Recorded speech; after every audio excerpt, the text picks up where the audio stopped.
നമസ്കാരം. ഞാൻ കഴിഞ്ഞ പ്രാവശ്യം ചേമ്പ് എങ്ങനെയാണ് മറ്റേ പ്രൂൺ ചെയ്ത് നിർത്തേണ്ടതെന്നുള്ള ഒരു വീഡിയോ ഇട്ടിരുന്നു. അത് ചേമ്പ് അത് അമിത വളർച്ച ഉണ്ടാകാതിരിക്കാൻ വേണ്ടിയിട്ട് ചേമ്പിൻ്റെ ഇലയൊക്കെ ഒടിച്ച് അത് അതിൻ്റെ ചുവട്ടിൽ തന്നെ ഇട്ടിട്ട് നമ്മൾ വളച്ചൊടിച്ച് വെച്ചിട്ട് അതിൻ്റെ മേലെ ചപ്പിട്ടിട്ട് ആണ് ഇപ്പം നിർത്തിയിരിക്കുന്നത്. അതാണ് ഇപ്പോൾ ഈ കാണുന്ന അത്. അതിന് മേലെ ഇപ്പോൾ മണ്ണിട്ട് കൊടുക്കാനുള്ള സമയമായി. അപ്പോൾ മണ്ണിട്ട് കൊടുക്കേണ്ടത് എങ്ങനെയാണെന്ന് ഞാനത് കാണിച്ചു തരാം. ആദ്യം ഞാൻ ഇതിൻ്റെ തലയ്ക്കെല്ലാം ഇങ്ങനെ പിടിച്ചിങ്ങനെ കെട്ടുകയാണ്. കാരണം നമുക്ക് മണ്ണിട്ട് കൊടുക്കാൻ എളുപ്പത്തിന് വേണ്ടിയിട്ട് ഇങ്ങനെ ഇതിൻ്റെ തല അതിൻ്റെ ഇല വരുന്ന തണ്ട് അടക്കം ഇങ്ങനെ പിടിച്ച് കെട്ടിയിട്ട് അതിങ്ങനെ ഊരിയെടുക്കാവുന്ന വിധത്തിലുള്ളത് കെട്ടിയിട്ട് വെക്കുകയാണ്. അതിനുശേഷം ഞാനിപ്പോൾ കുറച്ചെണ്ണത്തിന് മണ്ണിട്ട് കഴിഞ്ഞു. ഇനിയിപ്പോൾ ഇത് വല്ല കുറേശ്ശെ തൂമ്പ കൊണ്ട് കുറേശ്ശെ മണ്ണ് കോരി എടുത്തിട്ട് മണ്ണ് കട്ടയാകാതെ നോക്കണം. കട്ടയാകാതെ മണ്ണ് സ്പ്രെഡാക്കിയിട്ട് ഈ ഇലകൾക്ക് മുകളിൽ കൂടെ ഇങ്ങനെ മെല്ലെ ഇട്ട് കൊടുക്കണം.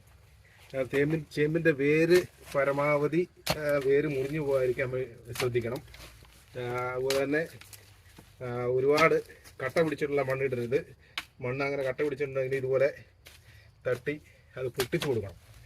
എങ്കിൽ മാത്രമേ അതിൻ്റെ നല്ല വേരോട്ടം കിട്ടുകയുള്ളൂ. അതുപോലെ തന്നെ കിഴങ്ങുകൾ ഉണ്ടാകാനുള്ള ഇതുള്ളൂ. ഇനിയിപ്പോൾ ഒരിക്കൽ കൂടി ഇങ്ങനെ ചെയ്യേണ്ടി വരും. ഇതിനും ഒരു നന്നായിട്ട് തന്നെ വീണ്ടും വളരും.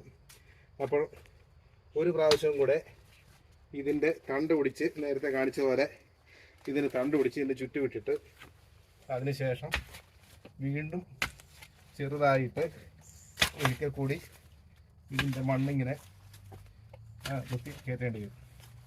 ഇതിപ്പോൾ ഈ ചേമ്പ് സാധാരണ ഒരു 1.25 മീറ്റർ അകലത്തിലാണ് ചേമ്പ് നടേണ്ടത്. ഇതിപ്പോൾ കുറച്ച് അടുത്ത് പോയിട്ടുണ്ട്. എന്നാലും സാരമില്ല, ഇതിൽ ഇതിൽ നിൽക്കും. അപ്പോൾ എല്ലാവരും ഇതുപോലെ ഈ സമയത്താണ് മഴ കുറഞ്ഞിരിക്കുന്ന ഈ സമയത്താണ് ഇതിൻ്റെ മണ്ണ് കയറ്റി കൊടുക്കേണ്ടത്. ഓക്കെ.